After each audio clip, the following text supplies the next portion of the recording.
नमस्कार व्यूअर्स, और आप सब लोग कैसे हैं। आशा करती हूँ आप सब लोग अच्छे होंगे, स्वस्थ होंगे और मेरा श्रीमद् भागवत गीता का पाठ अवश्य देखते होंगे। तो आइए सबसे पहले हम जान लेते हैं कि कल तक हमने कहाँ तक जाना था। तो कल तक मैं आपको बता रही थी कि दुर्योधन ने अपनी सेना को किस तरीके से पावर्स दी, यानी कि उनको अपने महत्वाकांक्षी बताया और अपनी सेना को दुर्योधन ने एक गुणवान बताया कि भीष्म की तरह ही मेरी सेना है और जब तक भीष्म है तब तक मेरी सेना को कुछ नहीं हो सकता।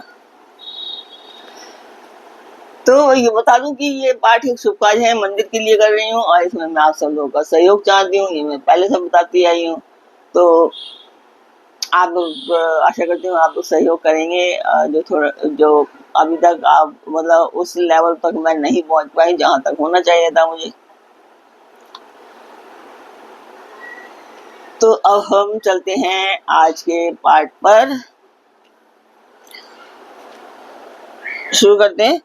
अयनेषु च सर्वेषु यथा भागम मविष्यतः भीष्मम् एव अभिरक्षन्तु भवन्तः सर्वे एव ही। तो कहते हैं कि इसलिए सब मोर्चों पर अपनी अपनी जगह स्थित रहते हुए हम लोग सभी निसंदेह भीष्म पितामह की ही सब और रक्षा करें, ताकि भीष्म पितामह सुरक्षित हैं तो हम सब भी सुरक्षित हैं। तो कहते हैं कि भीष्म पितामह भीष्म अपनी रक्षा करने में सर्वथा समर्थ हैं। यह बात दुर्योधन भी जानते थे, परंतु भीष्म जी ने पहले यही कह दिया था कि द्रुपद पुत्र शिखंडी पहले स्त्री था, पीछे से पुरुष हुआ है।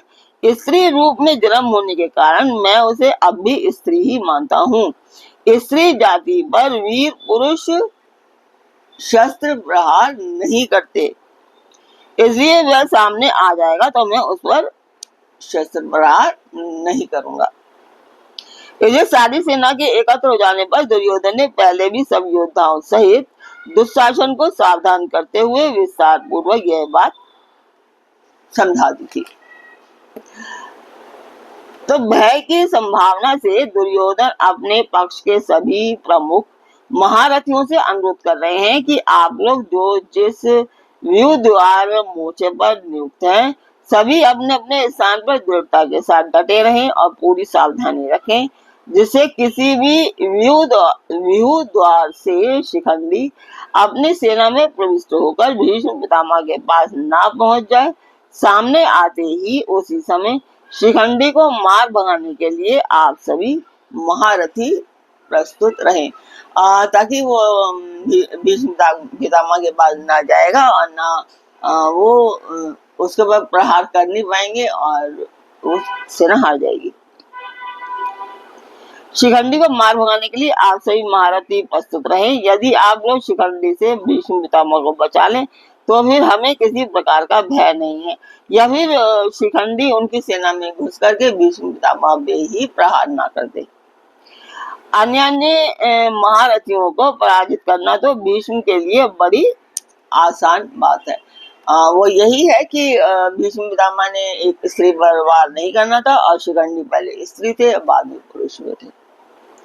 तो दुर्योधन के द्वारा मॉरल ये है कि दुर्योधन के द्वारा अपने पक्ष के महारथियों को विशेष रूप से पितामह भीष्म की प्रशंसा किए जाने का वर्णन सुनाकर अब संजय उसके बाद की घटनाओं का वर्णन करते हैं।